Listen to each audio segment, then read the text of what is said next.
Hi, I'm LadyJenevia, and it's been a while since I last made a video of me sitting here talking about Shadow and Bone, but Netflix finally released some promo that is worth discussing. Still no trailer, at least at the time of me filming this video, but whenever that drops, you can probably expect that I will be back again to dissect it, discuss it. After all, it's only been 84 years of waiting for a promo to drop. It's been 84 years. Remember how we all thought that the show was going to be released in its entirety in 2020? And then we all came to realize that that was a lie. But better late than never, we're going to go through the new promotional images in this video.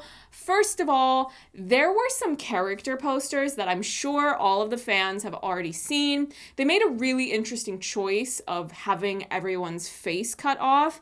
I think that it adds an air of mystery, which can be good for building up anticipation. If I were to guess as to why they chose to do things this way, since the lead cast is comprised of mostly unknown actors to the larger masses outside of the fandom of the books that have already been following every single casting announcement and filming and other social media ongoings to do with the cast and the crew, you're not really missing out on the marketing jolt that you would get from showing everyone in full. Netflix, from what I can tell, has had a really good marketing strategy for the show. They've been rolling everything out incrementally, and they waited until just the right amount of time before the show is actually going to premiere. There was the first promo video announcing the month of the release, and that showed the stag with nothing but a voiceover from Ben Barnes. You and I are going to change the world. Then you had the character posters, which didn't show the full faces, but did showcase the attention to detail in the costumes and signature items like Kaz's gloves and cane, Inej's knives, and Jesper's guns. Let's talk more about some of the costumes a bit before we get to the main promotional images from the actual show. Now, I'm getting a lot of this information from Eric Heiserer's Twitter. He is the Shadow and Bone showrunner, and he also wrote the screenplay for Arrival. Have you seen Arrival? If you've not already seen Arrival, you should watch Arrival. I know this man. I love him. I know him, y'all. I know him. Eric didn't post any trivia about Alina's costume, but I will talk a little bit more about her when we get to the proper promotional photos of the show. In Ben's costume as the Darkling, you can see the eclipse symbol for the Darkling in the clasp. What I'm curious to know about is why they keep calling him General Kirigan in the promo instead of the Darkling. We all know he's the Darkling. Is that supposed to be a secret to the masses? And I'm talking about the ones that will just watch the show not knowing anything about the source material. Also, the Darkling is clearly the superior name. It's just so dramatic and over the top. For Mal's costume, we can see the design of the Ravkan flag printed onto the jacket and the button, specifically a double eagle. I love geeky details like these, and I'm so glad that Eric shared them. Next up, let's talk about one of my massive favorites, Jesper. Eric wrote on Twitter that an antique gunsmith came out of retirement to make Jesper's signature guns. With that gold inlay, stunning. It's also worth noting that Jesper has a smile in his poster, unlike everyone else. Now, if you've read the books, you will know that that totally suits the character. Everyone else is either sulking or brooding or in general just taking themselves very seriously. Then there's Jesper, who is just here for the good times and good vibes. Exactly. King. Looks are fierce. Personality, fierce. The next poster is Inej, and she's got her signature knives, and we truly love to see it. She's got one in each hand, and a few more of them are visible, but Eric said that there are 10 more knives hidden in her costume. Amita, the actress who plays Inej, said on Twitter that her costume holds about 14 knives in total. That is truly excellent craftsmanship. I also just love a woman that is fully capable of murdering the abusers that she has encountered in her hard life. Inej is a legend, an icon, and we have decided to stan. She's incredible. She's a beautiful person. Last but certainly not least, Kaz Brekker. Of course, we have the cane and the gloves, and I wasn't sure if we would be seeing the cane, if I'm honest. I didn't know if they would start their story early enough that we would get to see him injured in real time and get the cane. From where I'm sitting, that looks like a cane.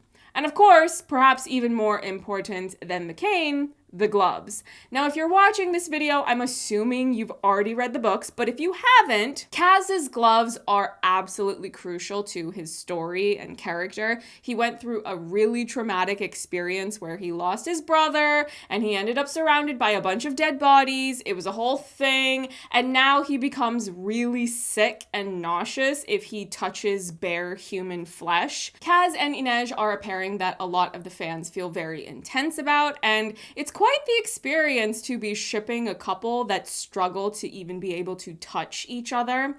That just takes yearning to a whole other level. I need some love.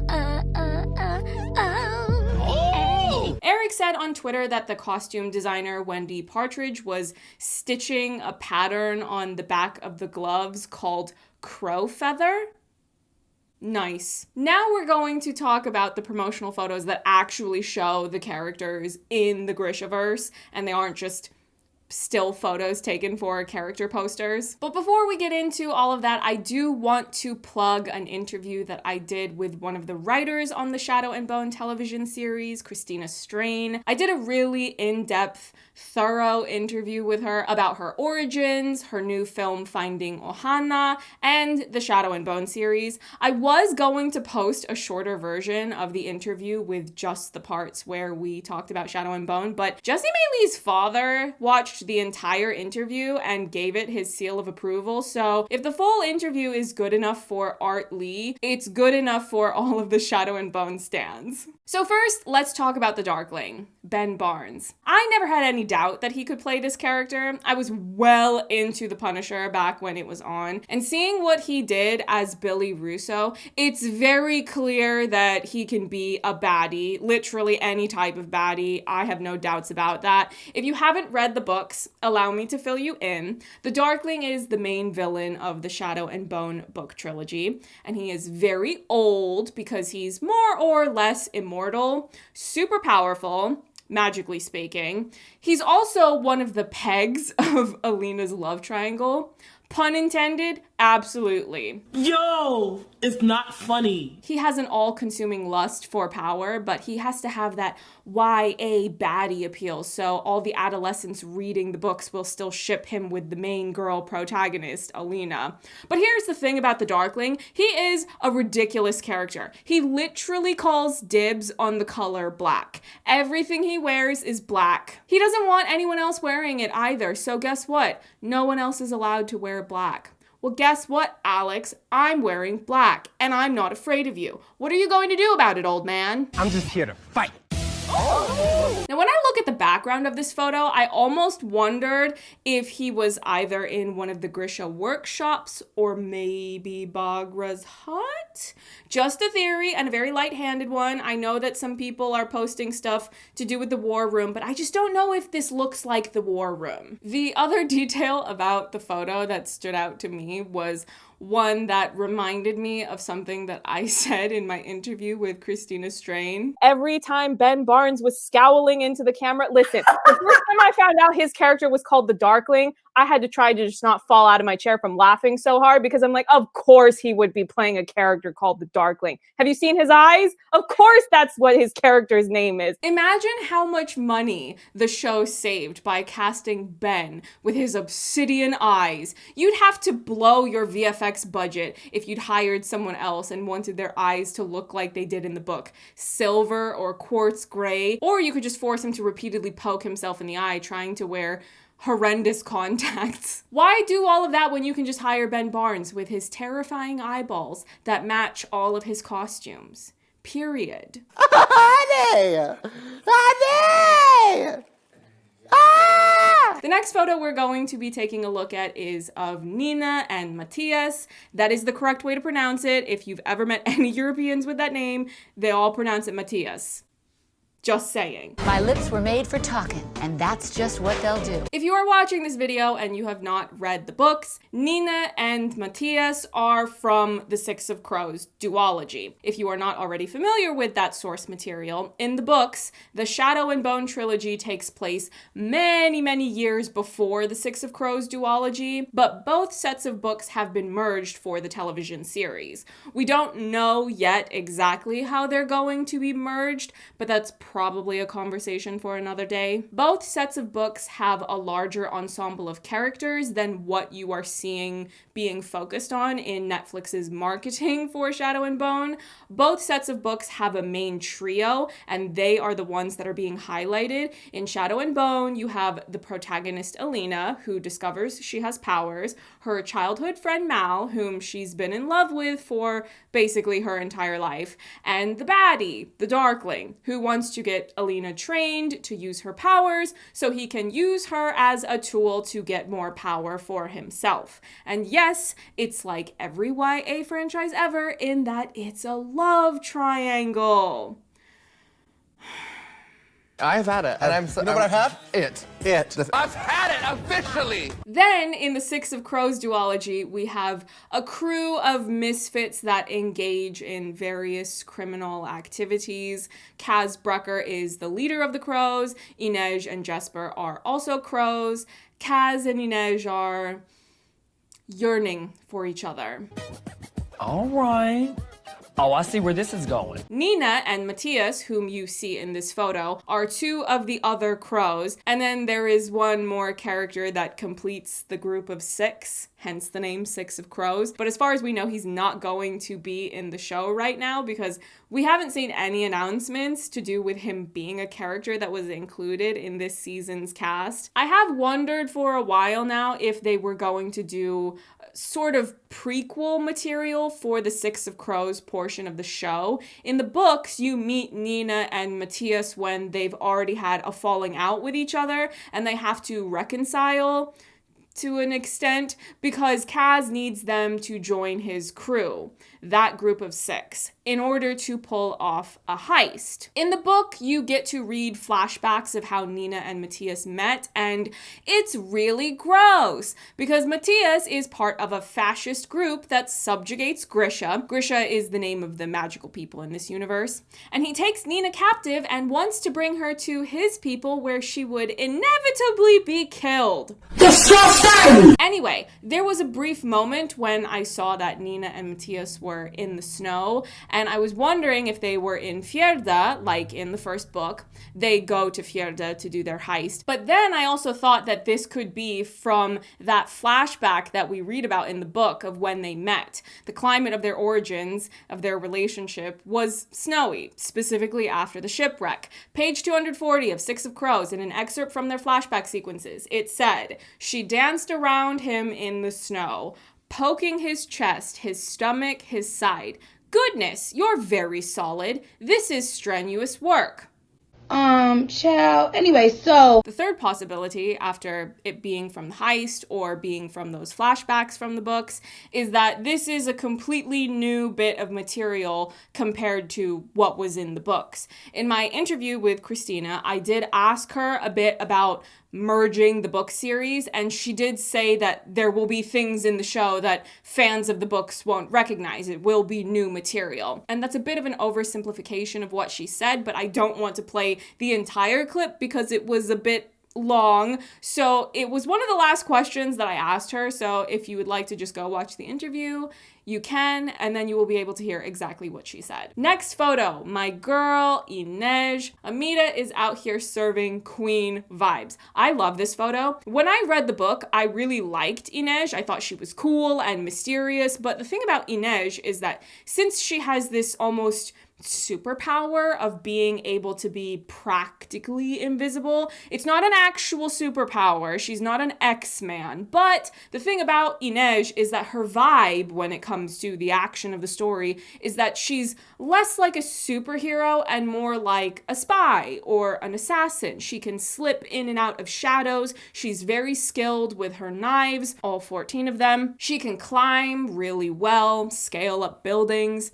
Even on her own, she's great at climbing, but she gets a boost from these magical shoes that she has. And the thing about Inej is that when you're reading the books, and specifically the parts of the story that are from her perspective, she tends to come across a bit more quiet and introspective. There is a lot that she's thinking about, particularly to do with her origins, that she's not necessarily sharing outwardly. We are able to access all of that information, of course, because we are reading a book where we are able to know what she's thinking. However, film as a medium doesn't allow that type of access into characters as easily. The actor has the responsibility of emoting whatever it is that we're not hearing them say out loud. And Inej has a horrific backstory. A lot of these characters do, but hers is probably the most horrific if you make me choose. She was taken captive and trafficked as a child and forced to work in a brothel as a child.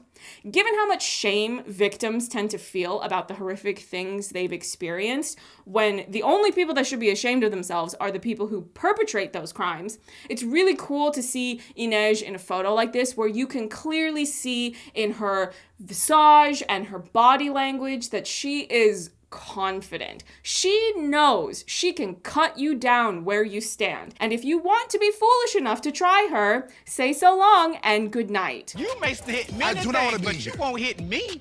This is ridiculous. You won't hit me. The next photo is of the crows. Well, 3 of them anyway. The Grishaverse has a lot of ensembles. There are so many characters that you get to meet and grow attached to. I'm still waiting for some David content, by the way. I want to see these people try to make Luke Pasqualino into a dorky, socially awkward nerd. The very notion. Hilarious. Anyway, this is the only real group shot that we get to see in these photos. Everything else has been solo character shots or couplings. I'm excited to see the crows all together getting into shenanigans, heists, general criminal ongoings. What you have to know about the crows, if you haven't already read the books, is that the place that they live in is a world that is full of criminal ongoings. Kaz and Inej get sucked into that world because of really horrific, traumatic origin stories. Jesper ends up in this world because while he was originally in Ketterdam to go to school, he ended up developing a gambling addiction, and that's what led to him getting in deep into this criminal world. Jesper is probably my favorite character out of the Six of Crows duology. I'm not saying that I don't like the other characters, I do, but Jesper, he just has that lovable, roguish charm. I even talked about this with Christina. Purely on book material, when I was reading them, I was like, Jesper's the best one. What do you mean? Like a swashbuckling, biracial, bisexual with a heart of gold? Fantastic. Kit is so good as Jesper. What's nice about this photo is that we can see that these characters do in fact know each other. I didn't know if they were going to start the show much further back in the mythos of these characters where they don't know each other yet, but clearly, well, if I were to make a guess, they're a team already. Just look at them. What trouble do you think they're getting themselves into in this photo? I don't know, of course, but I'm excited to see all of that play out. Also, the popped collars?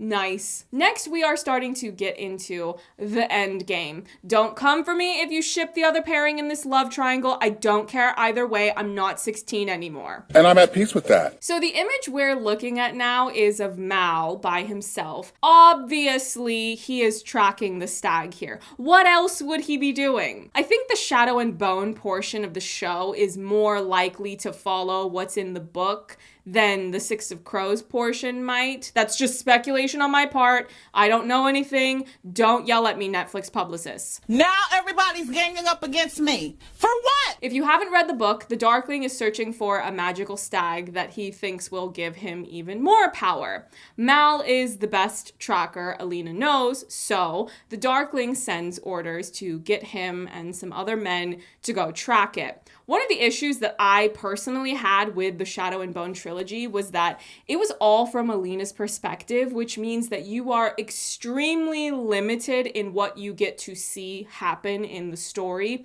So Mal goes on this quest to find the stag, and his friends end up dead in the process. So when Alina finally sees him again, he's more brooding because he has brand new trauma. However, we don't get to see any of the good stuff. We only see him when he's reunited with Alina.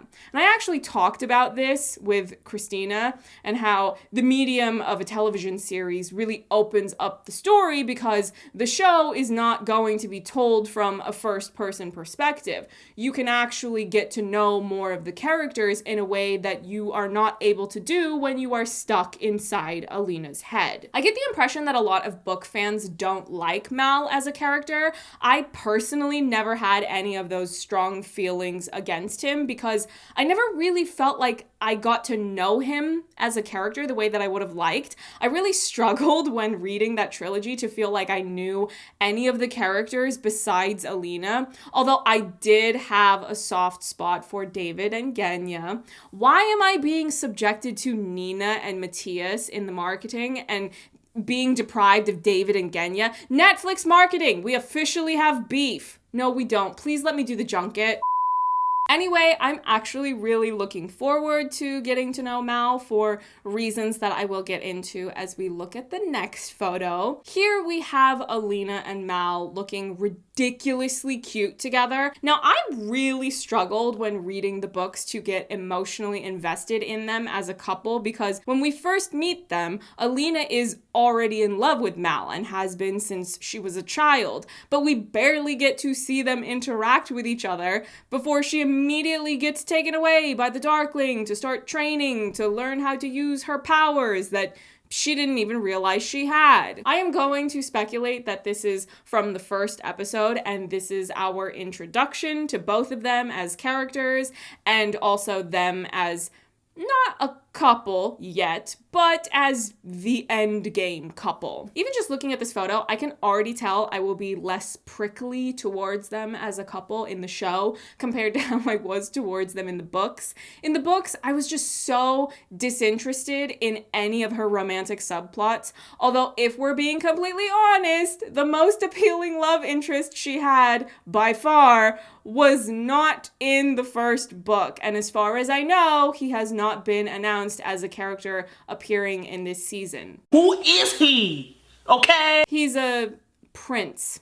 But let's not go on that tangent today. Christina was highly complimentary of Archie's performance as Mal. Archie as Mal is like so good.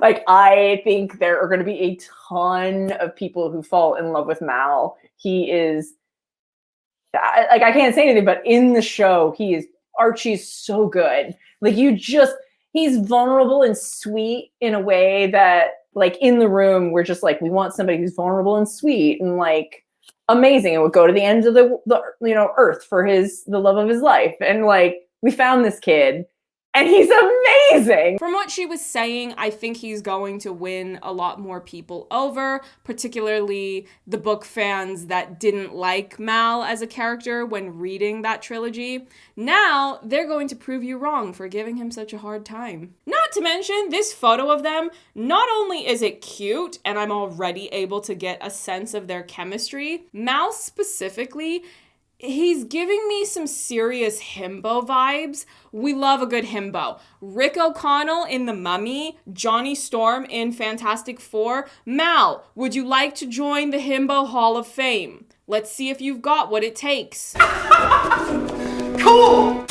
Finally, Alina's solo photo. Considering that she is seemingly wearing the same outfit in this photo as she is in that duo photo with Mal, I think that this photo is also from the beginning of the show. The marketing is emphasizing her being a map maker, when in the books, her being a map maker is only relevant for 1 or 2 chapters, and then everything becomes focused on her having powers and working on them. She's the sun summoner. It's a whole thing. Judging by Alina's expression in this photo, I'm going to guess that this is her spotting the Volcra. This is very much a we're gonna need a bigger boat facial expression. I think this is from the scene where the Volcra attack and her sun summoner powers come shooting out of her because she was panicking because Mal was in danger. Also, judging by the fact that there is some sort of wind blowing in her hair and her scarf, that also leads me to believe that she could be outside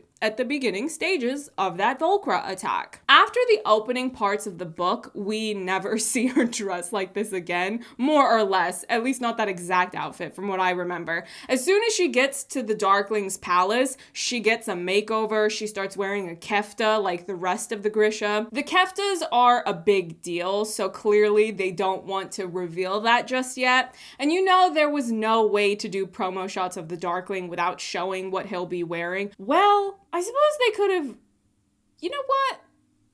Let me not. I can't say that. I can't say that either. I don't know how explicit they're gonna make this show, and I think a lot of the fans of this series are on the younger side, so I'm going to just keep that thought to myself. See, I can be family friendly, Netflix. Let me do the Shadow and Bone junket. Thank you. The point is, this is very practical wear. She is dressing for function, not for fashion.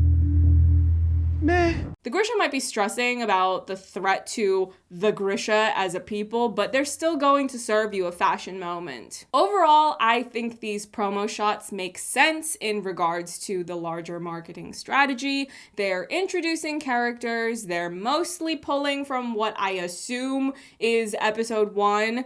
I've played around with the theory for a while now that episode 1 would end with Alina's powers manifesting, but considering that they're only doing 8 episodes, I could also see them doing that first conflict with the Volcra and then the second attack on the way to the Darkling's palace. Another thing I could see them doing is just skipping that second attack altogether when they're adapting that book, purely because of time management.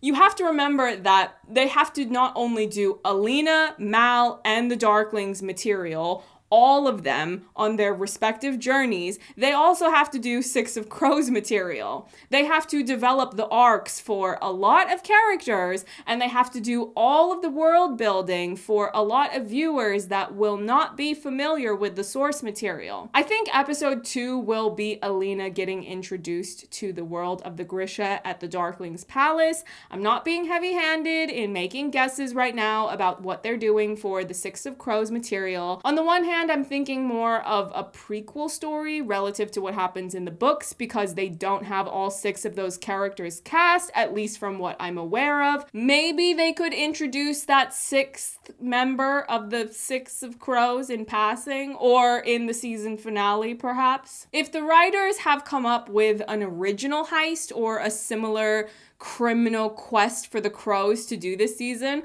I'm really looking forward to seeing it. I think it would be a lot of fun to see a new quest that we're not already familiar with going into watching the show for the first time. Kaz has a very specific vengeance quest in the duology, so I am interested in seeing how much of that they are going to communicate to the viewers in the first season. So those are my thoughts on the Shadow and Bone promo photos. I don't know when they're going to release the trailer, but even if I did know, I wouldn't tell you if I wasn't allowed to. That's not how that works. But whenever they do release that trailer, expect to see me back on here talking about the show yet again. Let me know if there are any other Shadow and Bone topics you want me to make videos on, specifically related to the Netflix series. Check out my interview with Shadow and Bone writer Christina Strain. My interview has received a seal of approval from the father of the Sun Summoner himself. She, me, her, she does. You can also check out my other videos on Shadow and Bone and Six of Crows that I made last year.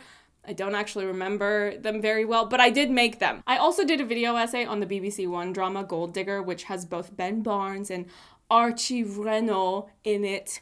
If you're feeling tempted to watch that show because it has 2 of the lead actors from Shadow and Bone in it, don't! It's terrible. It's not even like a so bad that it's good type of bad. It's the type of bad where I had to call one of my friends back in England to vent about the show after I finished it and ask my friend if there was something in British culture that I was somehow missing that could help me better understand what the hell it was that I had just been subjected to. Mind you, I lived in London for a year, or a bit over a year actually. I'm not completely oblivious about British culture. Anyway, it was a deeply unpleasant viewing experience. I will never watch that show again if I can help it. Oof. Don't forget to like and comment and subscribe so I can get enough engagement to convince the Netflix publicist to let me get in on this junket. I want to get in on this junket so badly. You can also follow my social media accounts. Everything is in the description box, and I will see you in the next one. Bye.